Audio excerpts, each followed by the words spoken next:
이 새벽에 우리에게 주시는 하나님의 말씀은 신약성경 누가복음 7장 11절부터 17절까지의 말씀입니다. 제가 가지고 있는 성경책으로 신약성경 101쪽에 있습니다. 하나님의 말씀을 받들어 읽겠습니다. 그 후에 예수께서 나인이란 성으로 가실새 제자와 많은 무리가 동행하더니 성문에 가까이 이르실 때에 사람들이 한 죽은 자를 메고 나오니 이는 한 어머니의 독자요 그의 어머니는 과부라. 그 성에 많은 사람도 그와 함께 나오거늘 주께서 과부를 보시고 불쌍히 여기사 울지 말라 하시고 가까이 가서 그 관에 손을 대시니 맨 자들이 서는지라.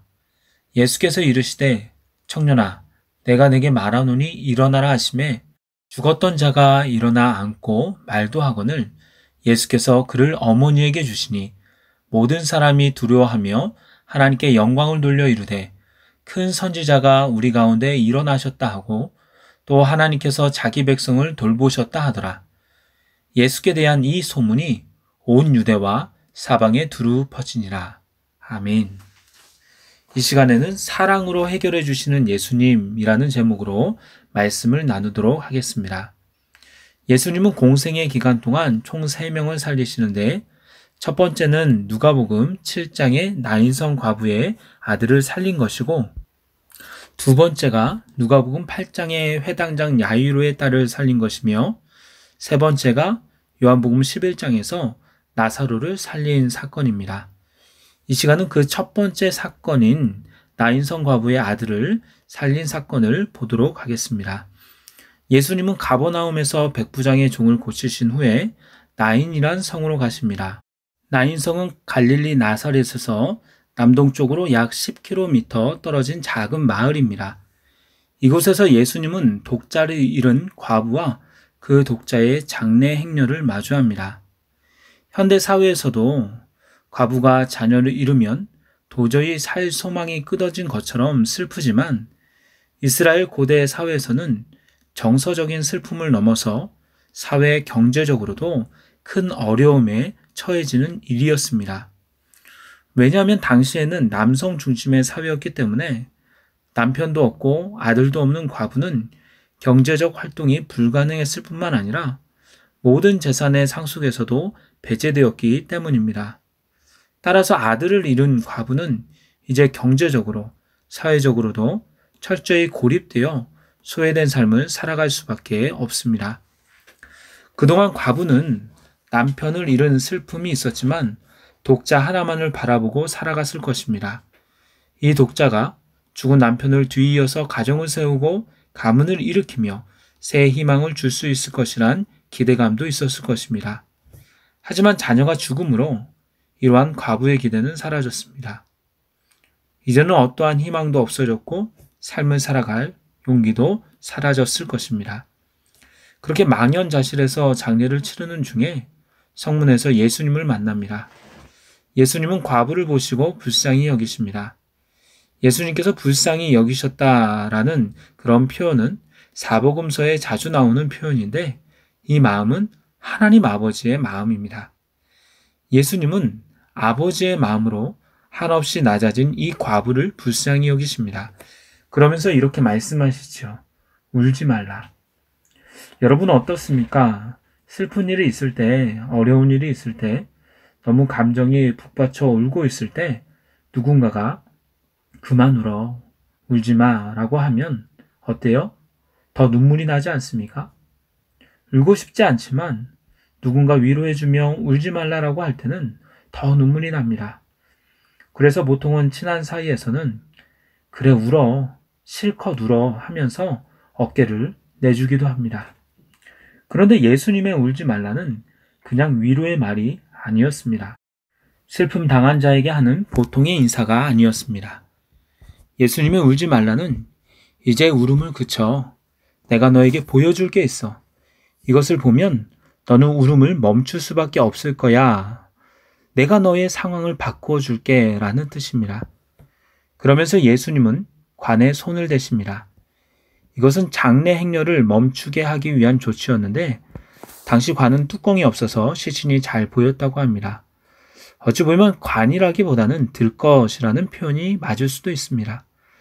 그런데 민수기 19장 16절에 보시면 누구든지 들에서 칼에 죽은 자나 시체나 사람의 뼈나 무덤을 만졌으면 이래 동안 부정하다라고 말씀합니다. 당시의 율법에 의하면 죽은 자를 만지지 않았더라도 그 관을 만지는 것 자체도 부정한 것으로 여겨져서 이래 동안 부정했습니다. 그리고 이런 부정을 잊게 되면 정결한 자가 셋째 날과 일곱째 날에 그 부정한 자에게 죄를 깨끗하게 하는 재를 가져다가 흐르는 물과 함께 그릇에 담고 우슬초를 가져다가 부정한 사람에게 뿌려야만 했습니다. 이렇게 죽은 이의 간을 만지게 되면 다시 정결케 되기 위해서 복잡한 과정을 거쳐야 했기에 아주 가까운 친척이라면 모르겠지만 그 외에 다른 이가 관을 만지는 경우는 드물었습니다. 그런데 예수님은 관에 손을 대시며 이렇게 말씀하십니다. 청년아, 내게 말하노니 일어나라. 그러자 어떤 일이 일어납니까? 15절에 이렇게 기록합니다. 죽었던 자가 일어나 앉고 말도 하거늘 예수께서 그를 어머니에게 주시니 죽었던 아들이 다시 살아났습니다. 일어났습니다. 앉기도 합니다. 죽은 사람은 말을 못하지만 말도 합니다. 완벽하게 살아난 것입니다. 예수님은 그를 그의 어머니에게 주셨습니다. 또한 이것은 비밀스럽게 일어난 일이 아니었습니다. 주변의 모든 사람들이 봤고 본 사람들은 두려워하며 하나님께 영광을 올려드렸습니다. 이 소문은 갈릴리와 유대까지 온 이스라엘에 퍼지게 되었습니다. 우린 오늘 말씀을 보면서 두 가지를 깨달을 수 있습니다. 첫 번째는 예수님은 위로를 넘어서 해결해 주시는 분이라는 것입니다. 예수님의 울지 말라는 단순한 위로가 아니었음을 배웠습니다. 어떻게든 될 거야 라는 말이 아니었습니다. 예수님의 울지 말라는 자녀를 잃고 슬퍼하는 그 아픔의 원인을 완전히 제거하여 해결해 주시겠다는 것이었습니다. 가족 중에 아프거나 본인이 아파서 수술을 경험해 보신 분은 좀 아실 것입니다. 그때 누구를 제일 의지합니까? 보통은 의사 선생님을 제일 의지하게 됩니다. 수술 전에 의사 선생님의 말을 신뢰하게 되고 수술 후에도 그 선생님께 경과를 물어보게 됩니다. 그런데요, 많은 경우 의사가 확실한 대답을 해주지 않습니다. 수술 전에는 수술을 하지만 그 결과는 수술을 해봐야 한다고 합니다. 수술 후에는 최선을 다했다고 잘 된 것 같다라고 하지 말끔히 해결되었다고 쉽게 말하지 않습니다. 뭔가 확실한 대답을 바라지만 의사 선생님은 최선을 다하지만 그 결과까지는 책임지지 못하는 것이죠. 환자와 가족은 의사 선생님을 제일 의지하고 완전히 고쳐주기를 바라지만 그들이 완전히 해결해 주는 것은 아닙니다. 하지만 예수님께로 나올 때 모두가 끝났다고 할 때, 모두가 이미 안 된다고 할 때에도 예수님은 괜찮아, 될 거야 라고 하시면 분명하게 되는 것을 알 수가 있습니다. 사람은 할 수 없지만 예수님은 할 수 있으며 예수님은 말씀만, 명령만 하시면 되는 것입니다. 그러기에 우리는 어떠한 문제를 가지고 있든지 실망하기보다는 믿음으로 예수님께 나아가야 하는 것입니다. 두 번째로 우리가 깨달을 수 있는 것은 예수님은 율법보다 그 사랑과 생명을 귀히 여겨주신다는 것입니다. 예수님은 율법의 제약으로 관을 만지지 않은 것이 아니라 관을 만지시며 장래 행렬을 멈추시고 과부의 아들을 살려주셨습니다. 예수님은 율법보다 사람을 살리는 생명이 더 중요하셨던 것입니다. 우리 그리스도인들도 이러한 예수님의 행동을 본받아야 합니다. 그 어떤 것보다 사랑이 먼저입니다. 사람을 살리는 것이 먼저이고 사람을 생각하는 것이 먼저입니다. 고린도후서 3장 2절에 보면 그리스도인을 편지라고 비유합니다. 우리를 통해 세상에 그리스도가 나타나는 것입니다. 그런데 우리 안에 사랑이 없고 인색하고 규칙만을 따지며 사랑이 없다면 세상 사람들이 우리를 볼 때 성경의 발인세인처럼 여길 수밖에 없습니다. 저 사람들은 자기네들끼리만 웃고 떠들지 도무지 사랑과 자비가 없는 사람이라고 그렇게 판단할 수 있습니다. 우리가 그리스도의 편지인데 우리를 통해 하나님의 사랑이 흘러가지 못한다는 것입니다. 이제 말씀을 맺도록 하겠습니다. 예수님은 안타까운 과부의 사정을 보시고 그냥 지나치지 않으셨습니다.